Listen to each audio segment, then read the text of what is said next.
Yeah, g'day everyone. Here I am in Talaganda State Forest, although I did notice on the way in that the sign now says Talaganda National Park. So anyway, whatever that means, probably means they'll close the bastard up at some point and we won't be able to ride out here anymore. But anyway, I'm just doing a test run with the GoPro. Never used a GoPro before. Wanted to see how it goes on the helmet and how this microphone works and all that sort of stuff. And while I'm at it, I'm also testing out the big safari tank, 45 litre, or actually I can get 46 litres in it at the moment, but it's a bit of a beast. But feels great. Alright, Muloon fire trail. Then we'll duck across to Loudon Forest and see what happens after that. Bald Hill, we'll give that a go. It's a good little run through here. It gets a bit eroded at times, especially at the start. Sometimes a few puddles, like this bastard. Now, anybody that knows me and my Tenere 700 will know that it's nicknamed the Titanic because it sees water and it ends up in the bottom of it. Sometimes with me underneath it. Not the best feeling. So, we'll try and avoid that today.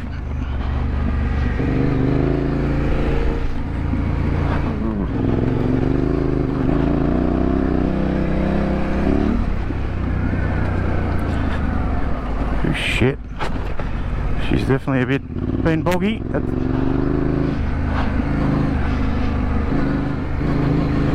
Gotta love the 700.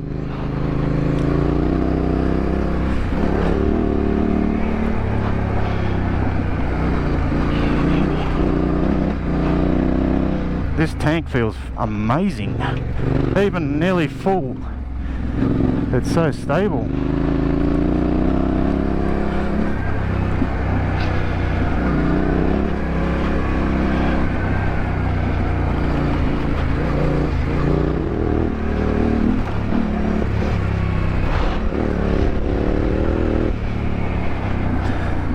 Probably need to be mindful that I'm not wearing all my protective gear at the moment, so I might slow up a little bit.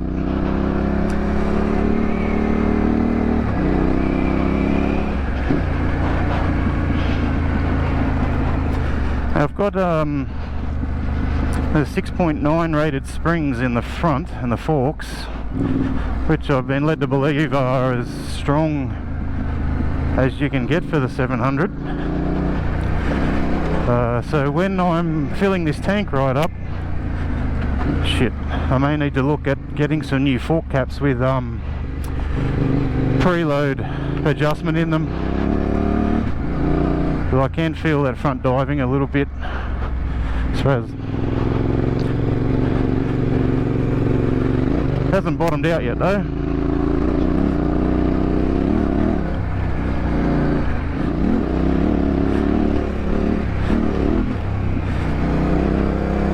Oh, this is an absolute ball. If this is what the tank feels like with 46 litres in it, I wonder how it's going to feel when I get down to 20.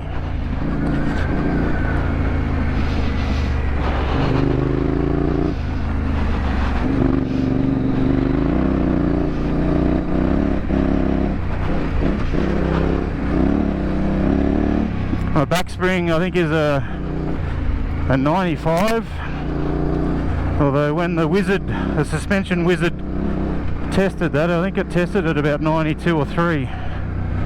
So spring rates aren't always what they're advertised. Pays to get your suspension done somewhere that is reputable and it's got the facilities to test such things, I guess.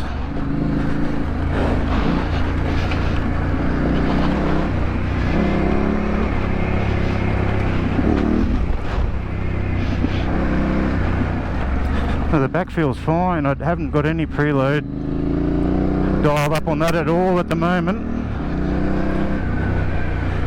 which is good because I often load this up with a fair bit of luggage, so it's good to have that preload in the bank ready to go. Whoa, slow down, when I need it.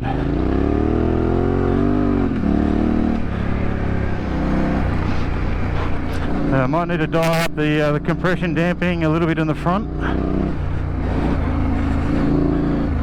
I guess that might be all I need, in fact. See.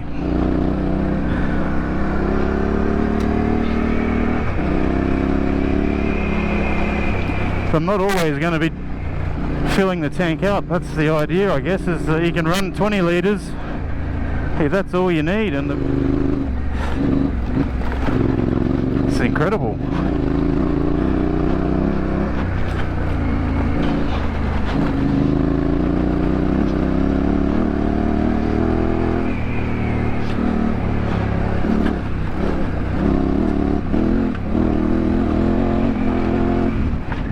Harold's Crossroads. So if I go right here, I can go back into Captain's Flat.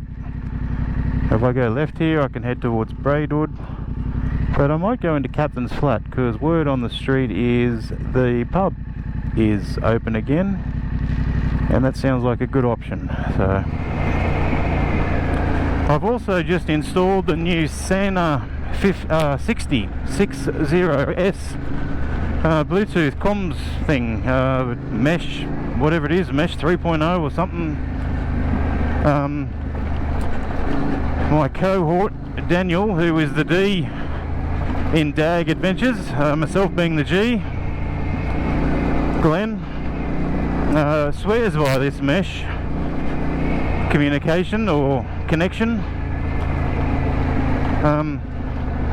I've always had the Scenic before, but just with Bluetooth, the SMH10, and it's still working to this day after about 13 years. I think I've had that.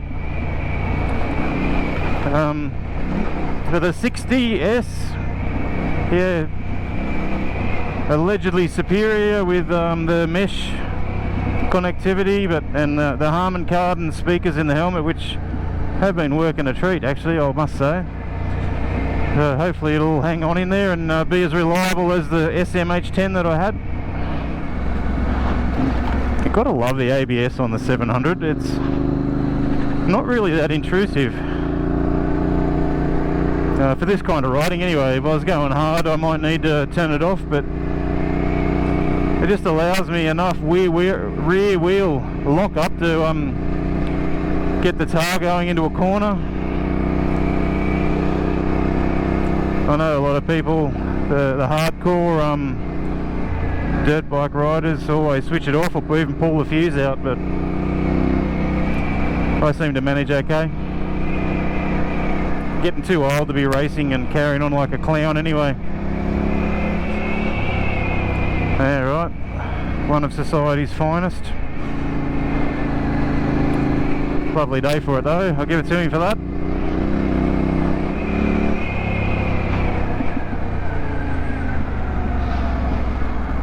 So yeah, Dan and I are new to the YouTube thing. We've been riding together since I think about 2008 or 9, thereabouts. And we wish we'd started doing this videoing and recording our adventures since, as we'd have quite a good catalogue of stuff to look back on and reminisce actually. But anyway, we're getting into it now, better late than never. So we've got a few things on the channel now on YouTube, so the idea is that we capture some memories and some videos, and it'll give us something to sit back and enjoy over a beer when we're in the nursing home somewhere. If anybody else gets anything out of it, well, that's just a bonus really. But one thing I think we do need to work on is our content with commentary, and the places we go are very interesting, and we need to probably convey that a little bit more about you know, the history of the place that we're at, or you know, why it is actually interesting. So That'll make it a better viewing experience, I think, for us and anybody else that subscribes or watches the videos. Coming into Captain's Flat. It's an old mining town, very old. There's still some remnants of the mine and a lot of the miners' cottages around. I might go for a run up to where the mine is and see if I can get any good video footage up there.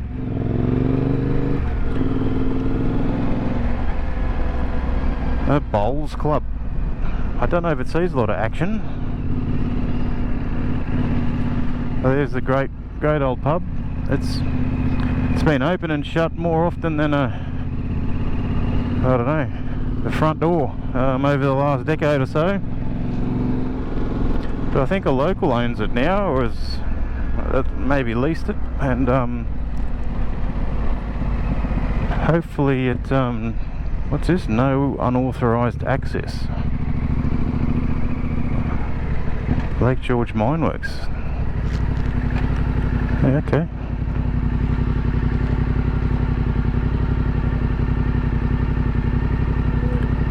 I must be doing some remediation work there to, I don't know, tidy it up or something. I wonder if I can get in the other way. There was a famous, infamous perhaps, cricket match between Captain's Flat and Majors Creek, actually, back in the day, probably in the 1800s somewhere. Someone wrote a poem about it. Look it up, Google will find that for you. Shit, post office probably doesn't get a lot of action either.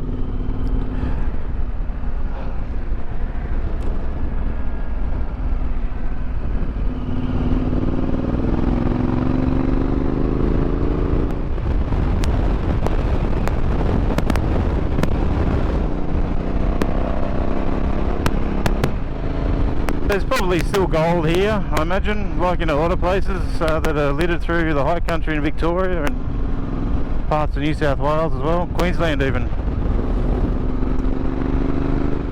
Miners Road, changed traffic conditions. Maybe we can't get in this way either.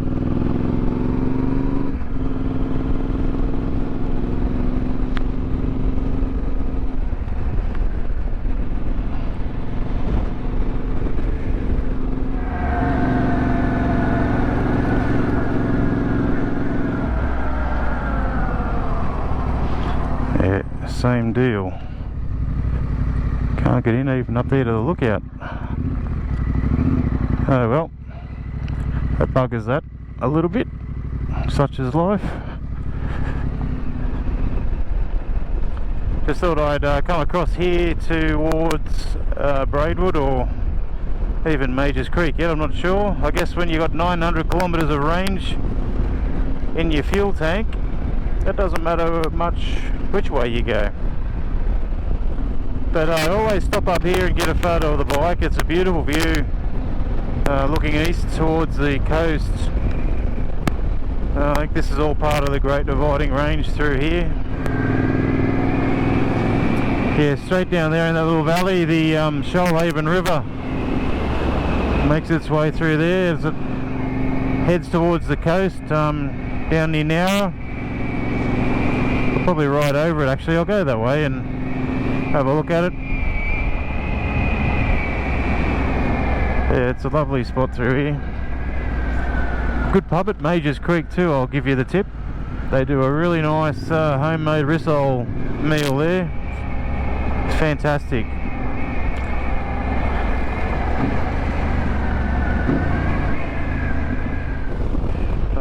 This is the Shoalhaven River here. It's but a shadow of what it is when it hits the coast at Tenere, or goes down through Kangaroo Valley and stuff as well. But anyway, this is Wallace, what is it? I don't know, Wallace's Gap Road or something. This goes across to Majors Creek. That's another gold mining town. I think I mentioned earlier about the infamous cricket match between Majors Creek and Captain's Flat. Can't remember much about the story, but anyway, Google will help you with that.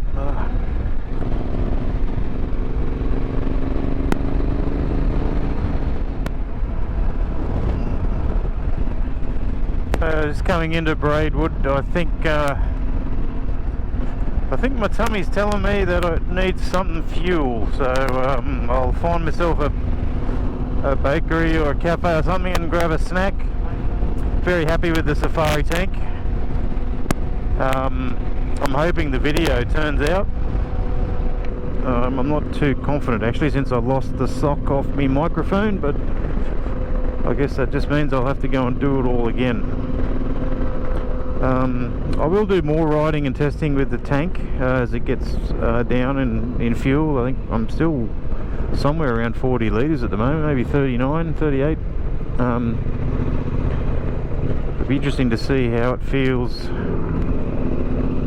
Where am I going? See how it feels when it gets down to 24 or 20 or even 16, where the OEM factory tank capacity is, because it's right down there near my feet, 16 litre mark.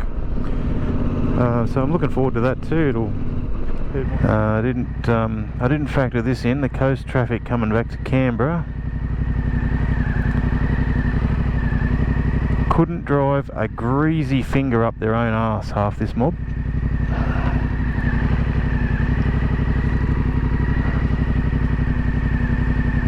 There's literally no one to give way to, you morons. Let's go. Let's go. Jesus Christ. Tell you one thing with this tank also is because it does actually sit lower, and this part here, it's a lot lower than the factory one, and a lot more lower than the 25 litre safari tank. So it kind of feels more like you're sitting on the bike, like a dirt bike, rather than sitting in the bike. That's kind of what I felt with the 25 litre tank on, especially with a tank bag. It kind of just sat right up high past your belly button, but this one's very much different. And whilst I'm yet to put a tank bag on, which carry my camera gear and stuff, I'm really happy with the way it sits. It feels nice. It just feels, yeah, lower and more planted. Nursings, that'll do me. I'll pull up here and grab a snack.